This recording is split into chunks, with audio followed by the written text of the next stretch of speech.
वेद प्रेमियों, सुधी श्रोताओं, संप्रति हम सब ऋग्वेद के प्रथम मंडल के 185वें सूक्त के 9वें मंत्र की व्याख्या में प्रवेश करने जा रहे हैं। यह मंत्र त्रिष्टुप नामक छंद में निबद्ध है। मंत्र दृष्टा ऋषि हैं अगस्त्य, मैत्रा, वरुण और देवता हैं द्यावा, पृथ्वी। इस मंत्र का शीर्षक अथवा प्रतिपाद्य है द्यावा पृथ्वी सुरक्षा दें और दानार्थ प्रचुर अन्न धन प्रदान करें। अब संबंधित मंत्र का सर्वप्रथम पाठ हो जाए। ओम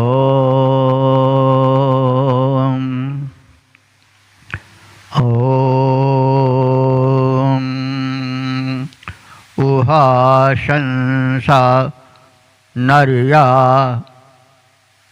सामविष्टामुभे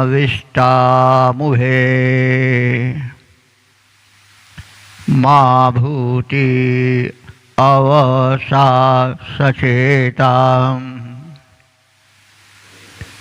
भूरिचिदर्यः सुदास्तरायेषा मदन्त ईशेम देवाः। शब्दार्थ भावार्थ आदि से परिचय प्राप्त करें। इस मंत्र में द्यावा पृथ्वी से सुरक्षा की कामना की गई है और दान देने की स्थिति बनी रहे, इसलिए उनसे धन वैभव प्राप्ति की इच्छा की अभिव्यक्ति की गई है। तो शब्दार्थ पर ध्यान देते हुए भावार्थ और पद रूपांतरण की ओर बढ़ें। द्यावा पृथ्वी, हे भूलोक और द्युलोक, पृथ्वी और अंतरिक्ष, तुम दोनों शंसा प्रशंसनीय गुणों वाले हो। नर्या, नर्या माने मनुष्यों के, मानवों के हित साधक हो। उभा, आप दोनों। माँ अविष्टा, माँ माने मुझको। कभी कभी माँ जो है वो ना के अर्थ में भी आता है, लेकिन यहाँ माँ जो है मुझे या मेरे के लिए आया है। माँ अविष्टा, मेरे अविष्टा माने रक्षक बने रहो। मुझ उपासक के अविष्टा रक्षक बने रहो। ऊती उभे, उभे माने आप दोनों, यानी द्यावा पृथ्वी, अंतरिक्ष और भूमंडल। ऊती माने संरक्षण प्रदान करने वाले हो। अस्तु अवसा सचेताम, अवसा माने रक्षण साधन, सचेताम माने उसे हमारे लिए सुरक्षित रखो, यानी अपने संरक्षण साधनों से हमारी सुरक्षा करते रहो। देवाः, हे दोनों देव, द्यावा और पृथ्वी। अर्यः, अर्यः माने प्रगतिशील, जो आगे बढ़े, केवल थोड़े साधनों में बंध कर न रह जाए, अल्प में ही संतुष्ट न हो जाए, प्रगति के लिए जो है वह निरंतर प्रयासरत रहे, तो उसे आर्य कहते हैं। उसी से आर्य भी बना है। अपने को हमारे पूर्वज आर्य कहते हैं, आज भी आर्य कहा जाता है, क्योंकि वे प्रगतिशील विचारधारा के हैं। यह नहीं कि दादा कहें कि गेहूँ बोयो तो गेहूँ बोई और दूसरी फसल न करें। कुछ धर्मों में ये कमी है कि वो कहते हैं करे ये तो जो 1500-2000 साल की बात है उसी की पूंछ पकड़े बैठे रहते हैं। ये नहीं ध्यान करते हैं कि युग आगे बढ़ रहा है, हमें नए विचारों से आगे बढ़ना चाहिए और कुछ नवीन सद्विचार आगे की पीढ़ी के लिए संजो करके रखना चाहिए, क्योंकि ज्ञान की सीमा नहीं है, रहस्यों का अंत नहीं है। मनुष्य को अभी बहुत कुछ खोजना है।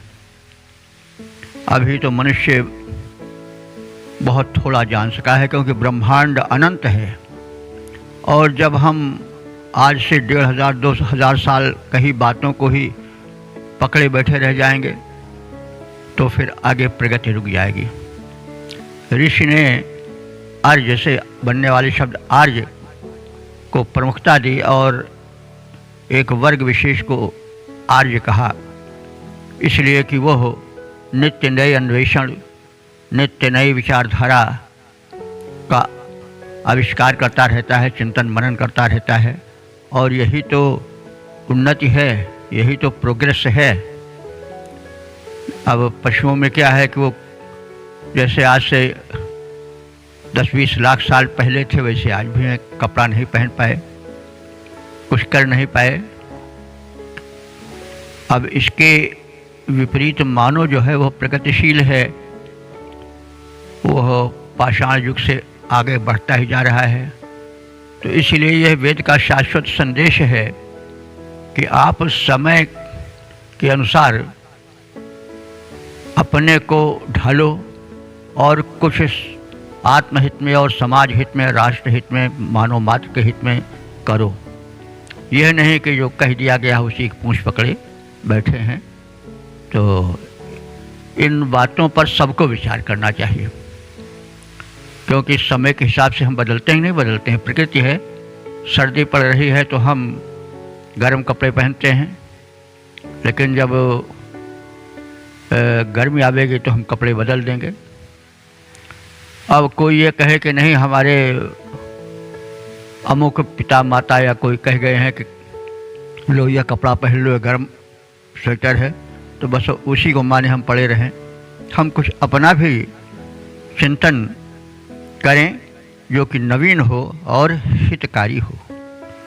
तो आर्य शब्द यही द्योतन करता है कि मनुष्य को प्रोग्रेसिव होना चाहिए, नए विचारों का आविष्कार करना चाहिए, पुरातनता के किसी पिंजड़े में बंद होकर नहीं रहना चाहिए। तो वेदों से शिक्षा सबको लेनी चाहिए। यह मनुष्य की कमी है, दुर्भाग्य है कि वह कुछ को बस अपने समझ लेता है, अन्य ग्रंथों को छूना, उसका नाम लेना पसंद नहीं करता है। ये सब गलत चीज़ है। मधुकर सरिस संत गुणग्राही, जो संत होते हैं, समझदार होते हैं, वे भंवरे की प्रवृत्ति के होते हैं, मधुमक्खी के प्रवृत्ति के होते हैं। वो नीम से भी निकाल लेते हैं रस। तो ऐसी ही प्रवृत्ति होनी चाहिए। वेद हमारे जो हैं वो बड़े ही उदार विचारधारा के हैं और मानव मात्र के हित चिंतक हैं और उनके संदेश शाश्वत हैं। तो इस परिप्रेक्ष्य में, इस दृष्टिकोण के साथ हमें वेद से जुड़ना चाहिए। और अर्य शब्द जो आया है वह प्रगतिशीलता का द्योतक है। द्यावा पृथ्वी से प्रार्थना ऋषि कर रहा है कि हम प्रगति पथगामी हैं और प्रगति पथ पर चलते रहें। और ईशा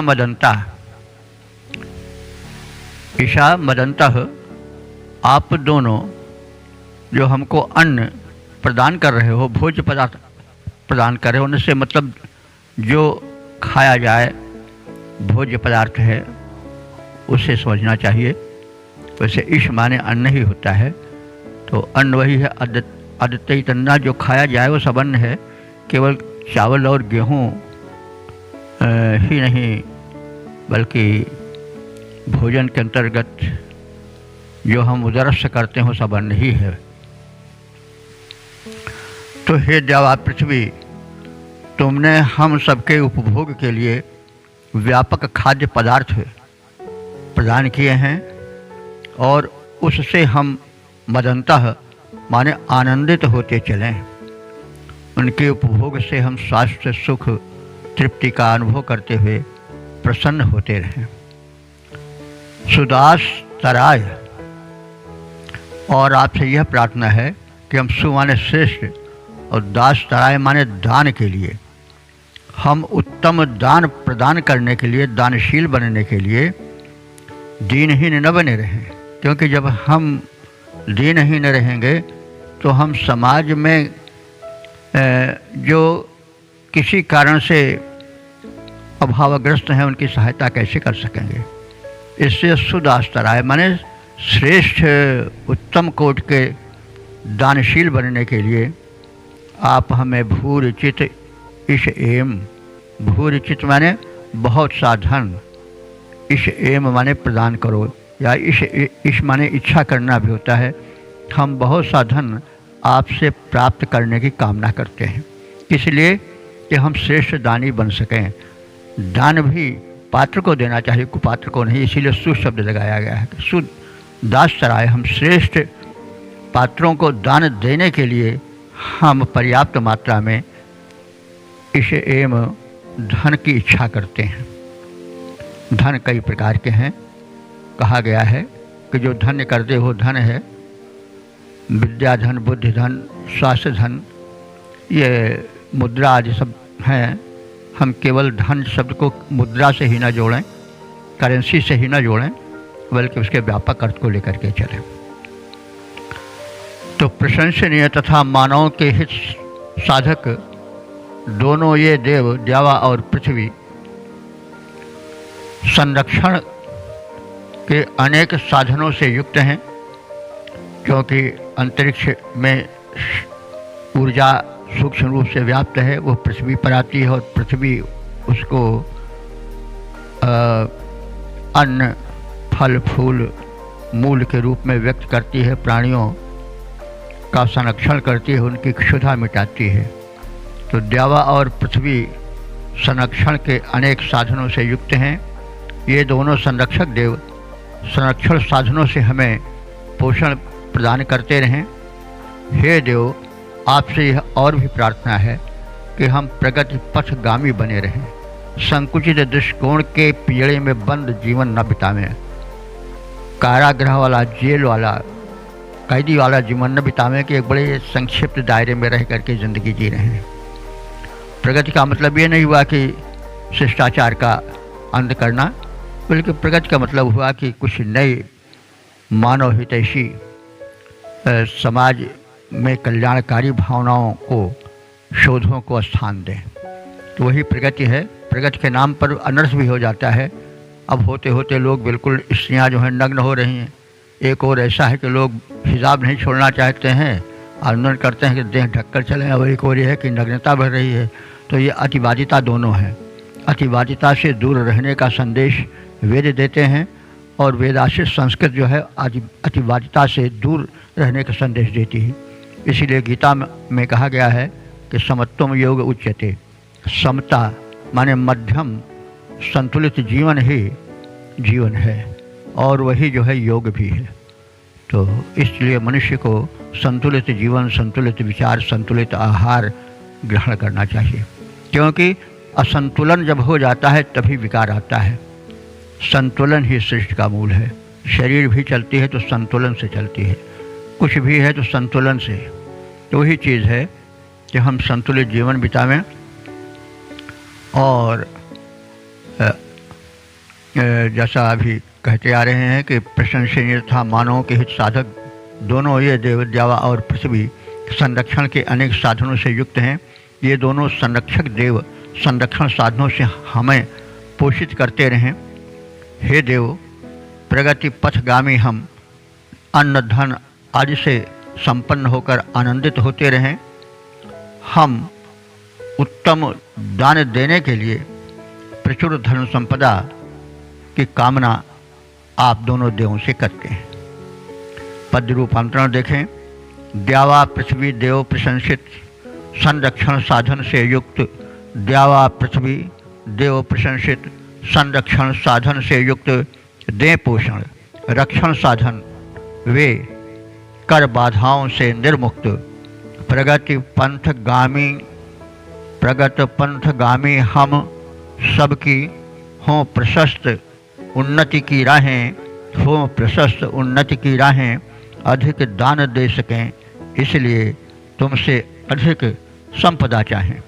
अधिक दान दे सकें इसलिए तुम दोनों से अधिक संपदा चाहें। व्यक्तिगत स्वार्थ और भोग विलास के लिए नहीं, संचय के लिए नहीं, भंडारण के लिए नहीं, बल्कि लोक कल्याण के लिए हमको विपुल संपदा चाहिए, ताकि हम व्यापक रूप से सामाजिक कार्य कर सकें, सृष्टि में हित वितरित कर सकें। यही हमारी सबकी कामना है। तो इस तरह से हम देख रहे हैं कि बड़ी उच्च और विस्तृत और उदार विचार से वेद की ऋचाएँ युक्त हैं। तो अब ओम वेद प्रेमियों, सुधी श्रोताओं, संप्रति हम सब ऋग्वेद के प्रथम मंडल के 185वें सूक्त के 10वें मंत्र की व्याख्या में प्रवेश करने जा रहे हैं। यह मंत्र त्रिशुप नामक छंद में निबद्ध है। मंत्र दृष्टा ऋषि हैं अगस्त मैत्रा वरुण और देवता हैं द्यावा पृथ्वी। संबंधित मंत्र का शीर्षक है प्रिय स्तोत्रों से पिता माता रूप में विद्यमान द्यावा पृथ्वी की उपासना और उनसे सुरक्षा की याचना। अब संबंधित मंत्र का सर्वप्रथम पाठ हो जाए।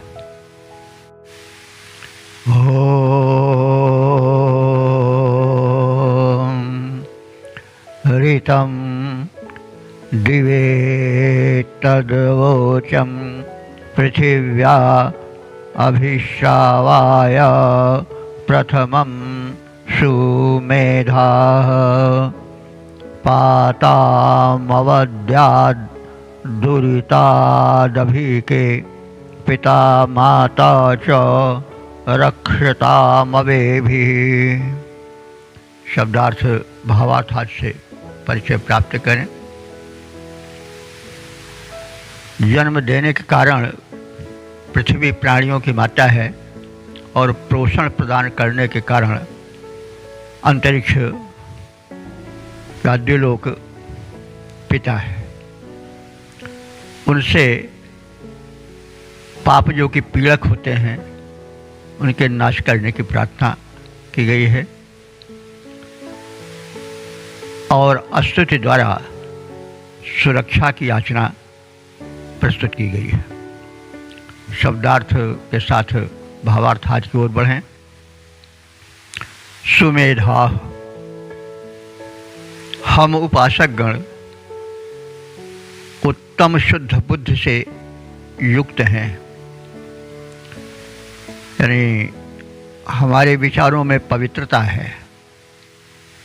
हम पवित्र विचार से आपकी प्रार्थना कर रहे हैं। यह बात कही जा रही, इसमें कोई अहम वाली उक्ति नहीं है।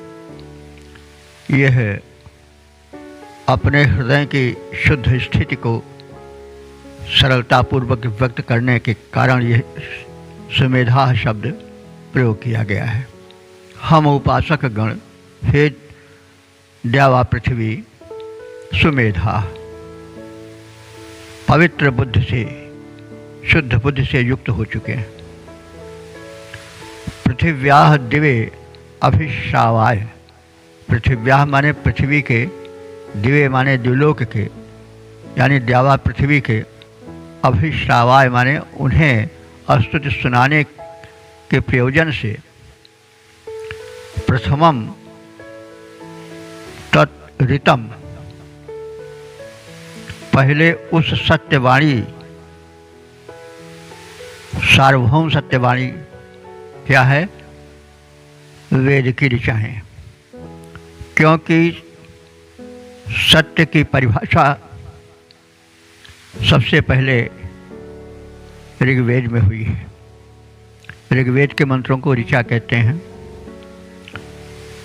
तो ये तो स्वयं सिद्ध है कि संसार की सर्वप्रथम रचना जो उपलब्ध है वह ऋग्वेद ही है, और उसके विषय में मान्यता है कि वह सृष्टि संचालक ब्रह्मांड नायक परमात्मा के द्वारा भेजा गया संदेश है, जिसको त्रिकालदर्शी ऋषि मेधा ने ग्रहण करके शब्दबद्ध किया और ऋचा के रूप में प्रस्तुत किया। तो वही बात कही जा रही है कि मैं उस ऋचा को, जो कि सृष्टि का पहला सत्य है, यानी जिसमें सृष्टि में सार्वभौम सत्य क्या है, जिसके अनुसार हमें आचरण करना चाहिए, वह ऋग्वेद की ऋचाओं में ही निबद्ध है।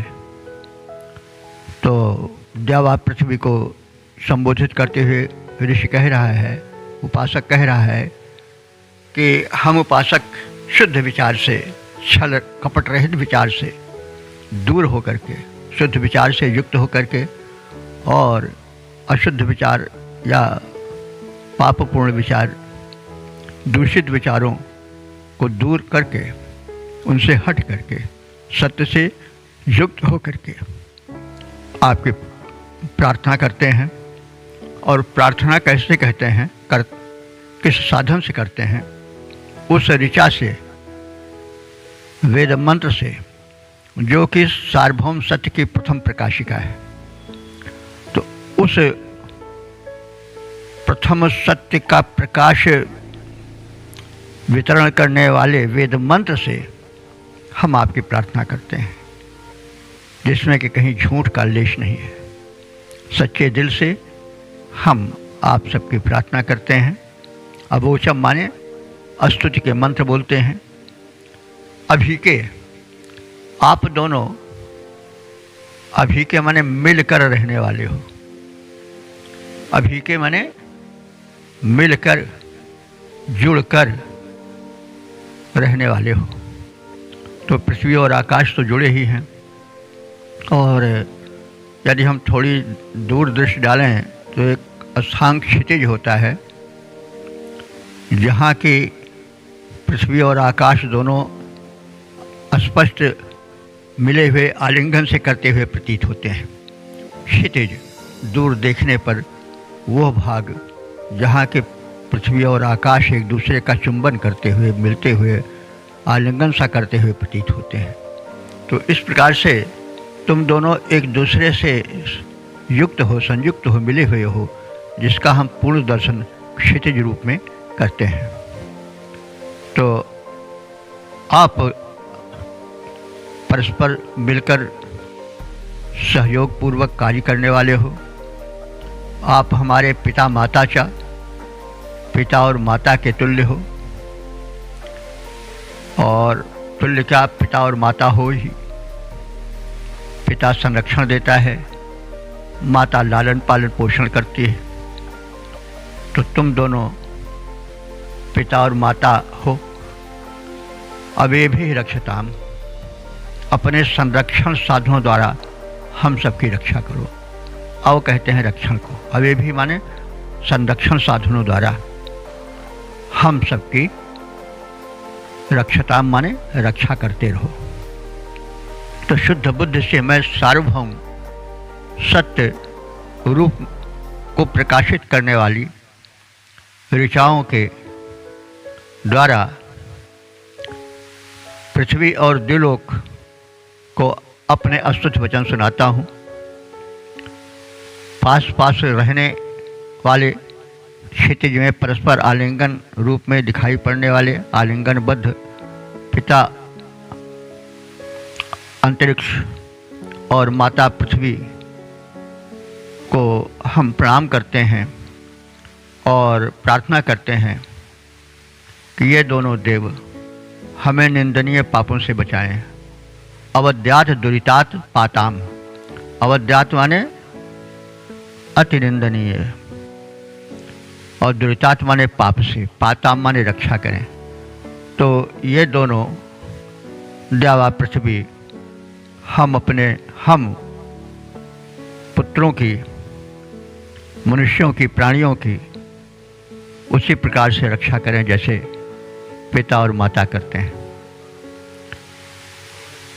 द्विलोक के देवता हैं ये दोनों और उनसे संबद्ध हैं, उनसे लाभान्वित होने वाले हैं और ये दोनों हमें निंदनीय पापों से बचाते रहें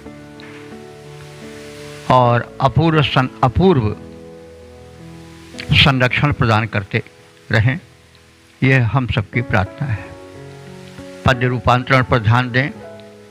शुद्ध बुद्धि से सत्य प्रकाशक अस्तुतियाँ मैं गाता, शुद्ध बुद्धि से सत्य प्रकाशक अस्तुतियाँ मैं गाता, पृथ्वी और द्विलोक देव को सादर उन्हें सुनाता। क्षितिज रूप में साथ साथ जो मिलकर रहते आए, माता पिता रूप वे दोनों अघ से हमें बचाएं।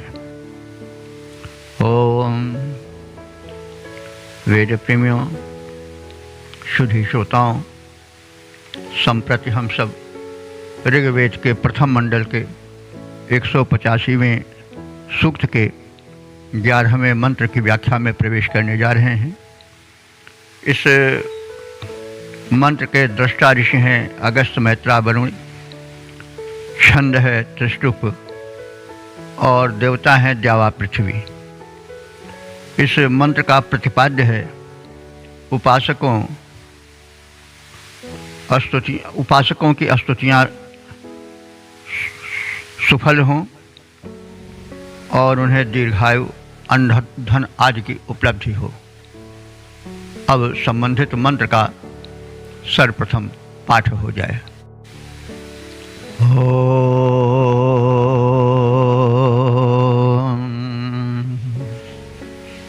इदं द्यावा पृथिवी सत्यमास्तु, पितर्मातर्यदि होपब्रुवेवां, भूतं देवानामवसे अवोभिर्विद्यामेशं वृजनं जीरदानुम्। शब्दार्थ भावार्थ आज से परिचित हों। इस मंत्र में द्यावा पृथ्वी से प्रार्थना की गई है कि राष्ट्र में उपासक सुरक्षित और संपन्न बने रहें। उपासक कौन है? जो सत्य के दिव्य शक्तियों के उपासक हों और राष्ट्र में विद्वान सुरक्षित रहें, प्रगतिशील रहें, संपन्न रहें और उसके साथ हम समग्र देशवासी दीर्घायु प्राप्त करते रहें, अन्न, धन, बल, वैभव से संपन्न बने रहें। तो इसी अर्थ की छाया में हम शब्दार्थ आदि की ओर आगे बढ़ें। ऋषि कह रहा है कि पिता माता, हे पिता और माता स्वरूप द्विलोक और पृथ्वी लोक, वाम तुम दोनों के लिए यहाँ इस यज्ञ में यत उपब्रवे, हम सब जो कुछ प्रार्थना करते हैं और प्रार्थना में जिस प्राप्ति की कामना करते हैं उसको द्यावा पृथ्वी, हे द्विलोक और हे पृथ्वी इदम सत्यमस्तु, वह प्रार्थना सत्य हो। सत्य हो का मतलब हुआ कि फलप्रद हो, निष्फल न जाए।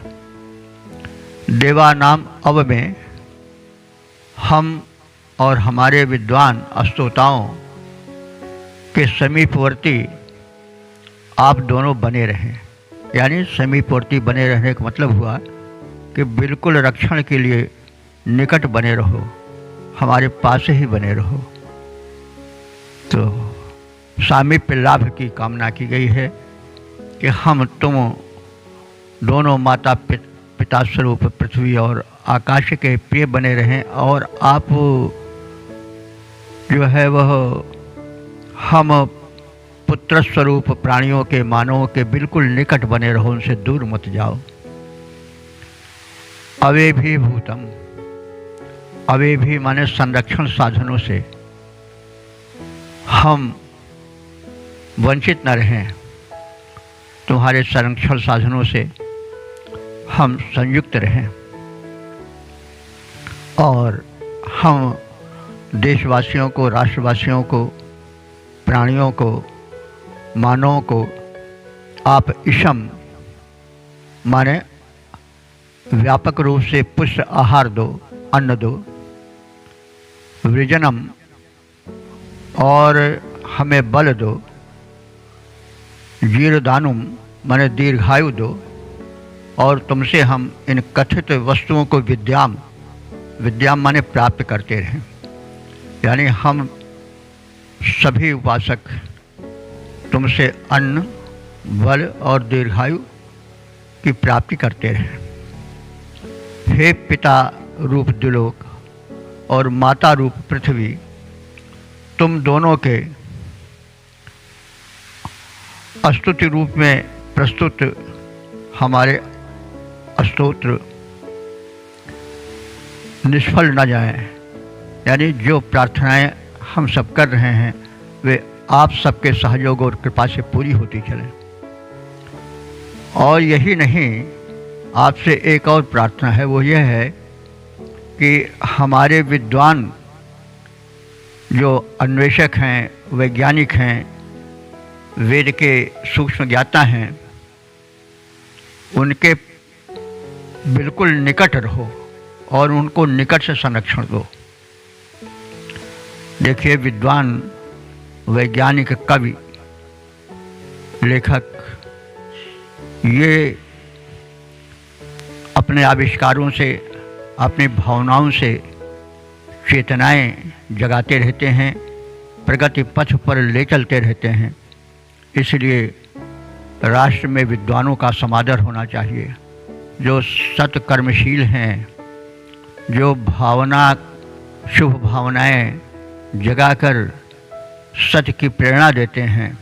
ऐसे विद्वान, आविष्कारक, वैज्ञानिक आदि आपकी सुरक्षा निकट से पाएं, क्योंकि इन्हीं के सहारे राष्ट्र अन्वेषण से और भाव जगत से जुड़ा हुआ प्रगतिशील जीवन बिताने की भूमिका प्रस्तुत करते हैं। तो हमारे विद्वानों, स्तोताओं, कवियों, अन्वेषकों के आप निकट बने रहो, उन्हें किसी प्रकार का संकट ना आने पावे, उनकी संरक्षण साधनों से आप रक्षा करते रहो। साथ ही साथ हम देशवासियों को भी अन्न से, पुष्ट आहार से, बल से और दीर्घायु से युक्त करो, और हम आपके कथित अनुदानों से वंचित न रहें, उसे प्राप्त करते रहें। अब पद रूपांतरण पर ध्यान दें। जो स्तोत्र तुम्हारी स्तुति में मैंने उच्चारा, जो स्तोत्र तुम्हारी स्तुति में मैंने उच्चारा, फलीभूत हो, वे सब तुमसे है अनुरोध हमारा। सुधी हमारे स्तोतागण रक्षण तुमसे पाएं, अन्न, शक्ति, दीर्घायु प्राप्त कर हम सब भी हर्षाएं। ओम इस प्रकार से इस 11वें मंत्र के विषय में हमने संक्षिप्त ज्ञान प्राप्त कर लिया। यह है अंतिम मंत्र था इस सूक्त का, और इसमें ऋषि अपने अंतिम अभिलाष को पूर्ति की प्रार्थना करता है। वो अभिलाषा क्या है? स्वस्थ दीर्घ जीवन, सुख संपत्ति से समृद्ध जीवन और विद्वानों वैज्ञानिकों से परिपूर्ण राष्ट्र आदि। तो इस प्रकार से हमने इस समापन मंत्र से परिचय प्राप्त किया। अब इस सूक्त के संक्षिप्त भाव से और सार से, निचोड़ से हम सब परिचित हो लें। यह ऋग्वेद का प्रथम मंडल का 185वां सूक्त है। इस सूक्त में कुल 11 मंत्र हैं और अब तक जिन मंत्रों की व्याख्या हो चुकी है उनकी संख्या 1941 हो चुकी है। इस सूक्त की जिसकी व्याख्या हुई है उसके मंत्र दृष्टा ऋषि हैं अगस्त्य, मैत्रा, वरुण। प्रयुक्त छंद है त्रिष्टुप और देवता हैं द्यावा, पृथ्वी। तो द्यावा पृथ्वी की अवधारणा हम लोग समझ चुके हैं, फिर भी जान लेना आवश्यक है थोड़ा संक्षेप में, क्योंकि जब तक देवता विषयक सुस्पष्ट अवधारणा नहीं होती है तब तक मंत्र जगत के प्रवेश में कठिनाई का अनुभव हो सकता है। तो एक चीज़ पहले निवेदन की जा चुकी है कि ऋग्वेद के देवता सार्वभौम देवता हैं, किसी एक धर्म संप्रदाय के देवता नहीं हैं, और वे सब प्राकृतिक शक्तियों से जुड़े हुए हैं। यह ब्रह्मांड, यह हमारी पृथ्वी एक सिद्धांत पर चल रही है और उसके पीछे शक्ति अथवा शक्तियां हैं। तो जो शक्तियां हैं उनको नामित किया गया है भिन्न भिन्न नामों से, क्योंकि विचार के आदान प्रदान के लिए किसी शक्ति का या किसी वस्तु का नाम रखना आवश्यक होता है। तो यह पहला नामांकन हुआ है और उसमें तमाम देव जो हम लोग सुनते आ रहे हैं और आगे सुनेंगे जानेंगे, वे सब उन्हीं प्राकृतिक शक्तियों के अंग हैं और उन्हीं की प्रार्थना सच्ची प्रार्थना है। उनके प्रति श्रद्धा रखना, समर्पण ही सच्चा धर्म है। वह सार्वभौम धर्म है, क्योंकि जो वैदिक देवता हैं वो किसी एक संप्रदाय के नहीं हैं, किसी एक देश के नहीं हैं, वे समग्र ब्रह्मांड के हैं, समग्र भूमंडल के हैं। सूर्य हों, चंद्र हों, वायु हों, जल हों, पर्जन्य मेघ हों, ये सब सबके लिए समान रूप से व्यवस्था करते हैं, कल्याण करते हैं। इनके दृष्टि में कोई भेदभाव नहीं है, कोई अंतर नहीं है, और ये इतने सत्य हैं कि यदि ये न रहें तो कुछ भी नहीं रहेगा, महाप्रलय की स्थिति आ जाएगी। बल्कि अन्य जो धर्म संप्रदाय हैं उनके मान्य देवता मंदिर, मस्जिद, गुरुद्वारे या जहाँ कहीं भी स्थित हों, वो मंदिर, मस्जिद, गुरुद्वारे न रह जाएं तो भी सृष्टि में कोई फर्क नहीं पड़ेगा, दुनिया वैसे चलेगी। लेकिन अगर वैदिक देवता न रहे या वे प्रदूषित हो गए तो फिर सृष्टि का अंत ही होना निश्चित हो जाता है।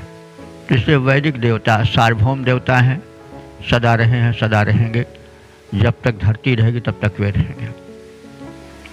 तो ये द्यावा, पृथ्वी, अंतरिक्ष और भूमंडल, ये माता पिता के रूप में मंत्र में बताए गए हैं। पिता जो है वो रक्षा करता है, पिते वो रक्षति, तो वो मंगल से जोड़ता है, रक्षण करता है। तो हम ये सब जानते हैं, थोड़ा इसके आधार पर वैज्ञानिक विवेचन भी कर लें। अंतरिक्ष कैसे हमारा रक्षण करता है। अंतरिक्ष ही में ब्रह्मांडीय ऊर्जाएं सन्निहित हैं और अंतरिक्ष से ही पृथ्वी में ऊर्जाएं आती हैं। अंतरिक्ष से प्रकाश आता है, अंतरिक्ष से ही वृष्टि होती है। इन सबसे ही तो सृष्टि संरक्षित है। इसके अतिरिक्त वो भूमंडल को रक्षा और कैसे देता है। आप सब जानते हैं कि इस आकाश में तमाम ऐसे उल्कापिंड विचरण कर रहे हैं कि अगर वे पृथ्वी पर गिर जाएं तो बहुत बड़ा विनाश हो जाएगा। लेकिन आप रात को देखते हैं तारा टूटता है। तो तारा टूटता है क्या मतलब हुआ कि कोई न कोई उल्कापिंड धरती पर उसकी आकर्षण शक्ति से खींचकर आता है और वो यहाँ के वायुमंडल के घर्षण से जल उठता है, उसमें आग लग जाती है और वो पृथ्वी तक नहीं आने पाता है। तो मान लीजिए अगर अंतरिक्ष न होता तो फिर क्या होता। तो उल्कापिंड सीधे पृथ्वी पर गिरता और एक बहुत बड़े भूभाग को नष्ट कर देता, प्राण जगत संकट में पड़ जाता है। तो ये रक्षा ही तो है ना। तो आकाश जो द्युलोक है, अंतरिक्ष लोक है, वो हमारा रक्षण करता है, जैसे पिता संतान की रक्षा करता है। तो इसलिए यह पिता है, पाति इति पिता, जो रक्षा प्रदान करे वही तो पिता है। और पृथ्वी को माता कहा गया है। माता क्या करती है, पुत्र का पालन पोषण करती है। धरती आधार प्रदान करती है, अन्न फल फूल मूल दे करके जीवों का भरण पोषण करती है। तो इसलिए वो माता है। और इन देवों की हम उपासना करेंगे तो ये नहीं कि हम स्वर्गलोक में जाके सुख पाएंगे, वो भी है अपने स्थान पर। लेकिन अगर हम पृथ्वी के देवताओं की उपासना नहीं करेंगे, उनके प्रति श्रद्धा नहीं रखेंगे, उन्हें अपवित्र बनाएंगे, उनको ठुकराएंगे, तो क्या होगा, घोर अकल्याण होगा। और जितनी हम अपेक्षा करेंगे उतना ही घनघोर संकट आएगा। वेदों में ऋग्वेद के 10वें मंडल के 33वें सूक्त में कहा गया है, 9वां मंत्र है कि न देवानाम अतिव्रति व्रतम शतात्मा च न जीवति। अर्थात जो देवताओं को ठुकराता है, उनको मान्यता नहीं देता है, वो कभी शतायु नहीं हो सकता है। हम जो प्रकृति के नियम है उसका उल्लंघन करते हैं, अखाद्य को खाते हैं, अपेय को पीते हैं, तो परिणाम क्या होता है कि हमारी आयु क्षीण होती है, अकाल मृत्यु आ जाती है। अब वो संसार, अरे कोई है जो हमको मौत दे दे, वो दुश्मन हुआ ना। तो हम मौत इसी रूप में बुलाते हैं कि अपना खान पान आचार विचार समाप्त कर देते हैं। तो दैवी शक्तियाँ जो हैं वो हमसे रुष्ट हो जाती हैं और हमारी अकाल मृत्यु हो जाती है, आयु क्षीण हो जाती है। तो वेद कह रहे हैं, वेद भगवान कह रहे हैं कि अगर आप इन देव शक्तियों का तिरस्कार करोगे तो कभी शतायु यानी पूर्ण आयु को प्राप्त नहीं कर पाओगे। बड़ा स्पष्ट है। इसीलिए प्राकृतिक चिकित्सा निकल रही है। लोग अब एलोपैथी से और तमाम प्रकार की दवाओं से हार करके प्राकृतिक चिकित्सा की ओर, योग की ओर आ रहे हैं, क्योंकि यह प्रकृति से सीधे जुड़ने की राह दिखाते हैं। बैक टू नेचर जो है यही है। तो इस प्रकार से हम देखते हैं कि ये द्यावा और पृथ्वी कितने महत्व के हैं। इस सूक्त का प्रारंभ हुआ है कि द्यावा और पृथ्वी में सबसे पहले कौन आया। इस जिज्ञासा से सूक्त का प्रारंभ होता है। उन्हें माता और पिता तुल्य बताया जाता है। माता पिता तुल्य कैसे हैं इसकी बात कही जा चुकी है। प्राणी मात्र के ये रक्षक, पालक और पोषक हैं।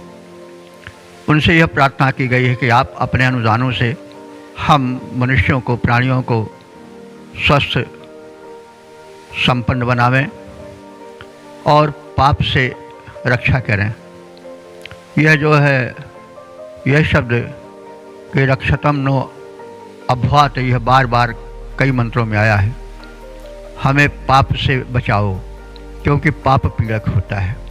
पाप की परिभाषा भी बताई गई है पीछे, बड़ी व्यापक है। पाप केवल यही नहीं हुआ कि हम किसी को मार डालें, किसी की धन चुराए लावें, तो यही पाप नहीं हुआ।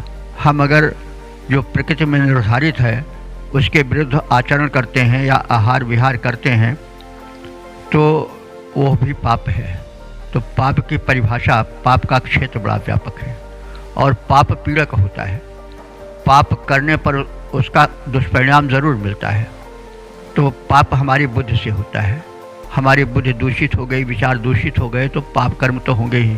इसलिए बार बार दोहराया गया है यह वाक्य, मंत्र का वाक्यांश के रक्षतम नो अभ्वात, हे माता पिता स्वरूप पृथ्वी और आकाश, आप हमें पाप कर्मों से बचावें।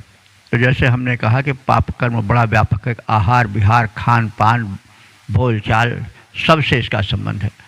गलत खाना, गलत पीना, गलत विचार करना, गलत व्यवहार करना, गलत बोलना, ये सब पाप हैं और इनका कुपरिणाम होता है। तो माता पिता तुल्य ये हर संकटों से, हर पापों से बचाते रहें, दुष्कर्मों से रक्षा करें, पालन पोषण करें। इसी की प्रार्थना लगभग सभी मंत्रों में है। और द्यावा पृथ्वी एक दूसरे से संगठित होकर के रहते हैं। अंतरिक्ष में वे परस्पर आलिंगनबद्ध से दिखाते हैं, यानी मिले रहते हैं और दोनों सहयोग पूर्वक पृथ्वी के प्राणियों का पालन पोषण करते हैं, रक्षा करते हैं माता पिता की तरह। तो द्यावा पृथ्वी की बार बार वंदना की गई है। जाने अनजाने में होने वाले पापों से बचाने की, बुद्धि को शुद्ध बनाए रखने की प्रार्थना है और दिशाओं पर ध्यान देकर हम उसका अनुसरण करें तो हमारा जीवन सुखी होगा। और हमें ज़रा व्यापकता से मंत्रों का विचार करना चाहिए, चिंतन मनन करना चाहिए, क्योंकि जो कथन हैं वो सामासिक हैं, सूक्ष्म रूप से कहे गए हैं। तो कुछ तो हम चेष्टा कर रहे हैं बताने की और उससे अधिक आप सब चेष्टा करें समझने की और वेद ज्ञान के प्रचार प्रसार की, ताकि मानव कल्याण हो सके। वेद किसी जात संप्रदाय से संबद्ध नहीं है, वे संपूर्ण मानव जात से संबंध है। और साथ ही साथ वे किसी वर्ग से, धर्म से, संप्रदाय से नहीं जुड़े हैं, सबके लिए हैं। पृथ्वी को अदिति कहा गया है। पृथ्वी माता को अदिति माने जो अखंडित हो। हम पृथ्वी को खंडित करते हैं और बस जैसे यह एक पाप यह भी है, तो माता के टुकड़े जैसे कोई कर रहा हो तो ठीक है, किन्हीं कारणों से हम बंटवारा करें, लेकिन उसका खंडन करके एक भूभाग वाला दूसरे भूभाग को रहने न दे, उसका संहार कर जाए, तो यह पाप है। तो इस पाप से भी बचना चाहिए और यह अंतर्राष्ट्रीय संदेश है। व्यक्तिगत व्यक्ति से लेकर के राष्ट्र और फिर अंतर्राष्ट्र तक के संदेश वेद के मंत्रों में भरे हुए हैं। इनको समझने की, चिंतन की और प्रचार प्रसार की परम आवश्यकता है। आज युग अंधकार में जी रहा है। उस अंधकार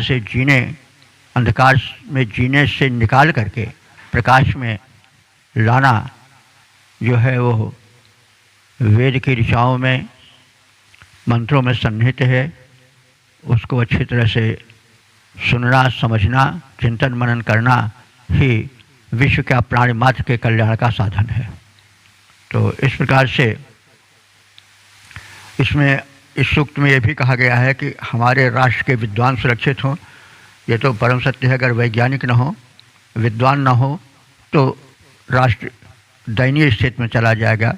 आज जो बड़े बड़े राष्ट्र हैं, जो शक्ति संपन्न हैं, अगुवा बने हुए हैं, उनके यहाँ वैज्ञानिक हैं, चिंतक हैं, इसलिए वो इतने ऊंचे हो सके हैं। हमारा देश भी कभी जगत गुरु इसीलिए था कि यहाँ ज्ञान था, विज्ञान था, और ज्ञान और विज्ञान की रक्षा यहाँ के राजा करते थे। राजा भोज को हम जानते हैं कि वे ज्ञान विज्ञान का इतना प्रचार किए, कविता का और साहित्य का, भाव जगत का इतना अधिक विकास किए कि आज उनके उपकार को कोई नहीं भूल सका है। बड़े बड़े तलवारबाजों को भले सम्राटों को लोग भूल जाए, न नाम जानते हों, समुद्रगुप्त का नाम न जानते हों जो भारत का नेपोलियन कहा जाता है, लेकिन राजा भोज के नाम को जानते हैं, जो तलवारबाज तो नहीं थे, लेकिन उन्होंने ज्ञान विज्ञान का संरक्षण किया। तो इसलिए इसमें यह रास्ता दिखाई गई कि जो राष्ट्राध्यक्ष हैं वो कवियों की जो उच्च कोटि के भाव व्यक्त कर रहे हो, उस साहित्य की कद्र करें, ताकि समाज में, राष्ट्र में सद्विचार फैले और वैज्ञानिक भी समादृत हों, ताकि संरक्षण साधन बढ़ें, सुख सुविधा के साधन बढ़ें। तो आज बातें सब इसमें संकेत रूप में कही गई हैं। अंत के मंत्र में, समापन के मंत्र में दीर्घायु की कामना की गई है, क्योंकि अनुभव आता है जब दीर्घायु होती है तभी। प्रारंभिक जीवन तो अनुभव शून्य जीवन होता है, इससे मनुष्य ठीक से जीवन को नहीं समझ पाता है। लेकिन जब मनुष्य वृद्धावस्था को प्राप्त होता है तो अनुभव उसका प्रौढ़ हो जाता है और वह जीवन को अच्छी तरह से देख चुका होता है। इसलिए दीर्घायु और स्वस्थ आयु की कामना वेदों में स्थान स्थान पर की गई है, और इस सूक्त के भी अंतिम मंत्र में समृद्धि, स्वास्थ्य और दीर्घायु की कामना की गई है। और इसके साथ ही 11 मंत्रीय यह सूक्त समापन को प्राप्त होता है। आज का कार्यक्रम लगभग समाप्त हो गया है। अब हम अपने वाणी को विराम देते हैं। दूसरी बैठक में हम आगे के सूक्त में प्रवेश करेंगे। तब तक के लिए जय वेद भगवान। ओम सर्वे भवन्तु सुखिनः, सर्वे सन्तु निरामयाः, सर्वे भद्राणि पश्यन्तु, मा कश्चित् दुःख भाग् भवेत्।